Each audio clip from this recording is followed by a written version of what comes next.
تو یہاں پہ ایک سوال بنتا ہے کہ جب حضرت عائشہ ان کو کہا کرتی تھی حضرت عثمان کو کہ یہ ناشل ہیں اور یہ ان کو کافر ہیں، ان کو قتل کر دو، تو اس وقت کسی نے حضرت عائشہ سے یہ کیوں نہیں کہا کہ یہ تو خلیفہ راشد ہیں حضرت عثمان، اور ان کی خلافت راشدہ ہے، آپ حضرت عثمان کی خلافت کے خلاف کیوں قیام کر رہی ہیں، آپ حضرت عثمان کے خلاف کیوں جا رہی ہیں، یہ تو خلیفہ راشد ہیں اور ان کی خلافت راشدہ ہے، اور رسول اللہ نے ان کو خلیفہ راشد بنایا ہے، اور رسول اللہ نے ان کی خلافت کو خلافت راشدہ کہا ہے۔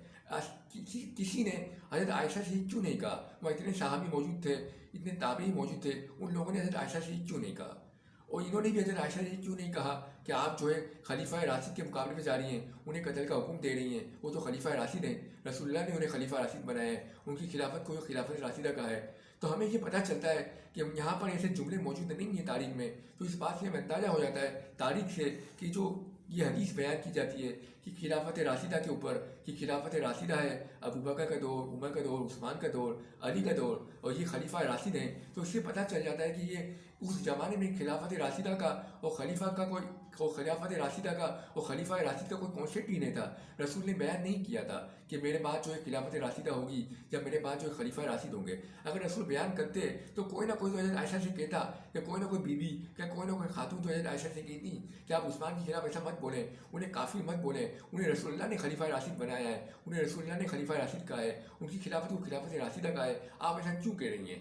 تو ہمیں یہ دیکھتے ہیں تو ہمیں یہ باتیں تاریخ میں نہیں ملتی ہے کہ کسی نے عائشہ سے کہا ہو کہ آپ خلیفہ راشد کے مقابلے میں جا رہی ہیں، انہیں خلیفہ راشد کو برا کہہ رہی ہیں یا ان کی خلافت کے خلاف خروج کر رہی ہیں، ہمیں یہ تاریخ میں نہیں ملتا ہے۔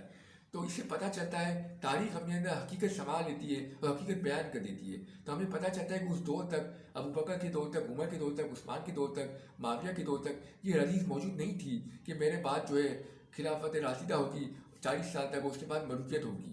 ایک تو تاریخ کا ہم نے یہ واقعہ بیان کیا ہے، اب آگے ہم دوسرا واقعہ بھی دیکھتے ہیں کہ تاریخ کا، اور اسی حوالے سے ہم دیکھتے ہیں حضرت عثمان کے دفن کا واقعہ۔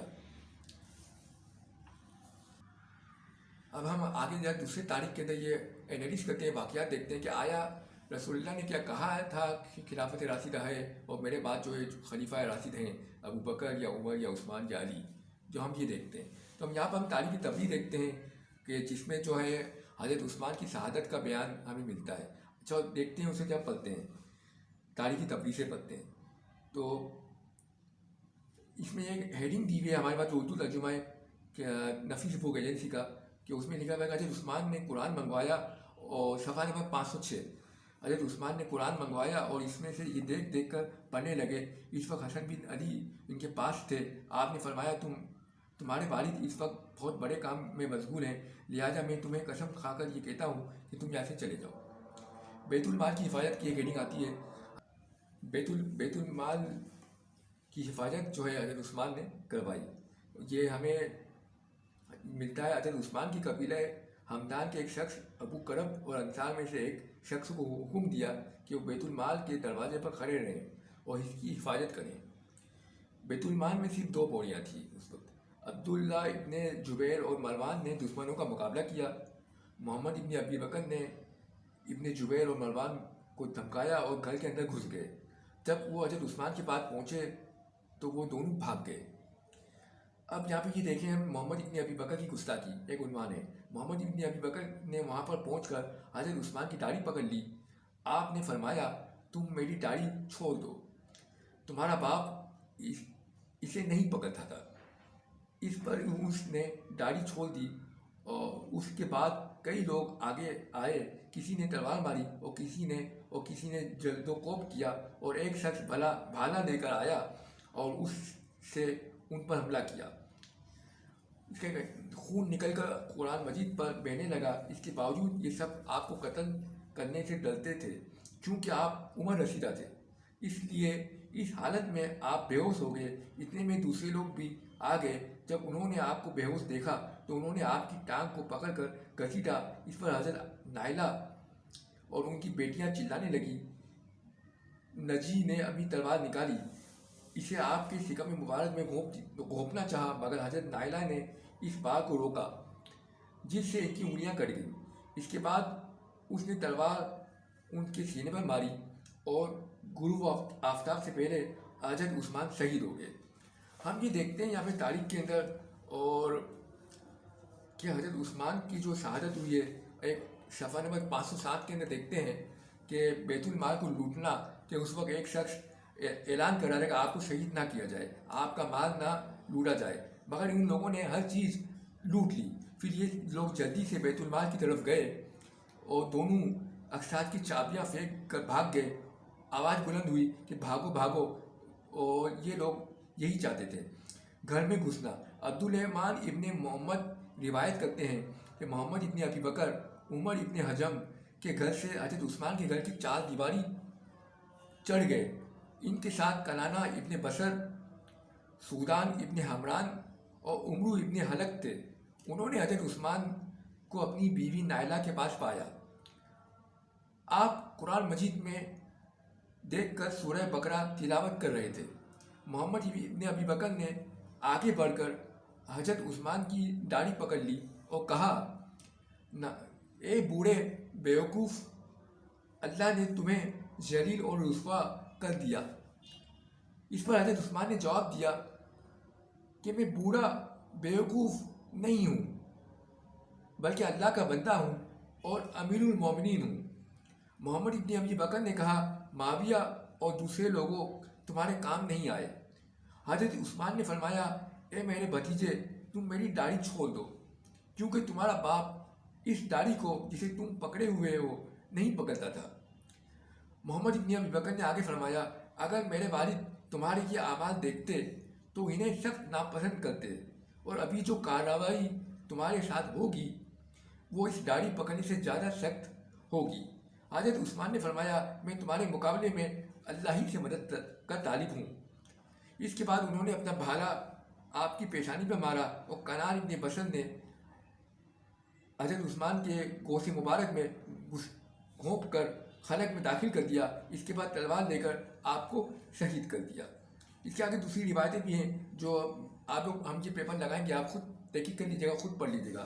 بیان یہ کرنا چاہتا ہوں میں یہاں پہ خلافت راشدہ کے عنوان پر کہ جب یہ محمد ابن ابی بکر اور حجام، یہ جب لوگ آئے حضرت عثمان کے پاس اور حضرت عثمان کو انہوں نے دھمکی دی کہ ہم آپ کو قتل کر دیں گے، تو حضرت عثمان نے ان سے یہ کہا کہ میں تمہارا امیر ہوں، امیر المومنین ہوں، اللہ کا بندہ ہوں۔ حضرت عثمان نے یہ نہیں کہا کہ میں خلیفہ راشد ہوں اور میری خلافت جو ہے خلافت راشدہ ہے، تم خلافت راشدہ کے خلاف کر رہے ہو یہ کام، رسول اللہ نے تو مجھے خلیفہ راشد بنایا ہے اور تم خلیفہ راشد کے مقابلے میں تم کیا باتیں کر رہے ہو، تم خلیفہ راشد کو قتل کرنا چاہتے ہو، مجھے رسول نے خلیفہ راشد بنایا ہے۔ حضرت عثمان نے یہ جملے نہیں کہے، کسی تاریخ میں یہ نہیں ملتا ہے، آپ کسی بھی تاریخ دیکھ لیں، ہم حوالے کی تو کسی بھی تاریخ دیکھ لیں تبلیغی، ویسے عثمان نے یہ جملے نہیں کہے ان کو کہ میں خلیفہ راشد ہوں، مجھے قتل مت کرو، تم مجھے قتل نہیں کر سکتے ہو، خلافت راشدہ ہے، میری خلافت راشدہ ہے، تم اس کے خلاف نہیں جا سکتے ہو، خلافت راشدہ کے خلاف جانا صحیح نہیں ہے۔ حضرت عثمان نے ایسا کوئی جملہ بیان نہیں کیا، یہ بھی نہیں کہا کہ میں خلیفہ راشد ہوں، اور یہ بھی نہیں کہا کہ رسول اللہ نے مجھے خلیفہ راشد بنایا ہے، اور یہ بھی نہیں یاد دلایا کہ تمہیں یاد ہے کہ رسول اللہ نے کہا تھا کہ میرے بعد جو ہے خلافت راشدہ ہوگی اور اس کے بعد 40 سال کے بعد ملوکیت ہو جائے گی۔ حضرت عثمان نے ایسا کوئی جملہ بیان نہیں کیا۔ اور کمال کی بات ہے، جو صحابی حضرت عثمان کو قتل کرنے آ رہے تھے، جو اینٹی صحابی تھے، دشمن تھے حضرت عثمان کے، تو ان کو بھی کسی صحابیوں نے، دوسرے جو صحابی تھے عثمان کے طرفدار یا جو اینٹی نہیں تھے، جو مڈل کلاس صحابی تھے، جو بیچ میں تھے، انہوں نے بھی ان صحابیوں کو یہ نہیں کہا کہ تم حضرت عثمان کی خلافت کے خلاف خروج کر رہے ہو، حضرت عثمان کی خلافت تو خلافت راشدہ ہے، رسول اللہ نے ان کو خلافت راشدہ کہا ہے، یہ خلیفہ راشد ہیں، کسی نے ان کو یہ بات نہیں کہی۔ تو اس سے پتہ چلتا ہے تاریخ پڑھنے سے کہ یہ جو خلافت راشدہ کا جو کانسیپٹ دیا گیا ہے وہ اس دور میں موجود نہیں تھا، بلکہ اس کے دور کے بعد ہی تھا یہ کانسیپٹ، اور بنو عباس کے زمانے میں یہ حدیث کو بنایا گیا کہ میرے بعد جو ہے خلافت راشدہ ہوگی 40 سال تک، اور اس کے بعد جو ہے ملوکیت آ جائے گی۔ تو یہ ہم دیکھتے ہیں تاریخ کے اندر، نہ نائلہ نے کہا ان لوگوں کو، کہ نائلہ بھی موجود تھی، عثمان قرآن بھی پڑھ رہے تھے، اگر واقعی میں اگر رسول اللہ نے کہا ہوتا کہ میرے بعد خلافت راشدہ ہوگی 40 سال کی اور 40 سال تک، تو حضرت عثمان ضرور کہتے یہ بات، اتنے نازک مرحلے کے اندر، اتنے نازک ٹائم کے اندر وہ ضرور یہ کہتے کہ تم مجھے قتل کرنا چاہ رہے ہو، قتل کرنے آ گئے ہو، میں تو خلیفہ راشد ہوں، مجھے تم قتل نہیں کر سکتے ہو، میری خلافت راشدہ ہے، رسول اللہ نے ایسا فرمایا ہے۔ تو لیکن انہوں نے ایسا نہیں کہا، تو اس سے پتہ چلتا ہے کہ خلافت راشدہ کا کوئی کانسیپٹ اس وقت موجود نہیں تھا، نہ خلیفہ راشد کا کوئی کانسیپٹ اس وقت موجود تھا، بلکہ یہ کانسیپٹ جو ہے بعد میں بنایا گیا ہے، بنو عباس کے زمانے میں بنایا گیا ہے۔ اور کیوں بنایا گیا ہے اس پر انسان ہم کبھی آئندہ بات کریں گے. آج کے تک صرف اتنا بیان کرنا چاہتے ہیں. اب ہم ذرا حضرت عثمان کی دفن کا واقعہ بیان کرتے ہیں. حضرت عثمان کو جب دفن کیا گیا تو ان کے ساتھ کیا ہوا وہاں پہ, آئیے دیکھتے ہیں. اب ہم یہ دیکھتے ہیں حضرت عثمان کی تدفین دیکھتے ہیں, ان کو دفن کس طرح کیا گیا. تو سب سے پہلے ہم یہ دیکھتے ہیں کہ جنازے کے سرقہ, یہ تاریخ تبری سے ہی پڑھ رہا ہوں, صفحہ نمبر 533 ہے. عبداللہ ابن سعدہ کی روایت ہے کہ حضرت عثمان شہید ہوئے تو ان کی لاش 2 راتوں تک وہیں پڑی رہی, لوگ اسے دفن نہیں کر سکے. پھر اس لاش کو ان 4 شخصوں نے, انسانوں نے, حکیم ابن حزم پہلے نمبر پہ, جبر ابن محتم دوسرے نمبر پر, نیاز ابن مکرم تیسرے, اور ابو جہم ابن حذیفہ, ان لوگوں نے اس لاش کو دفن کیا ہے.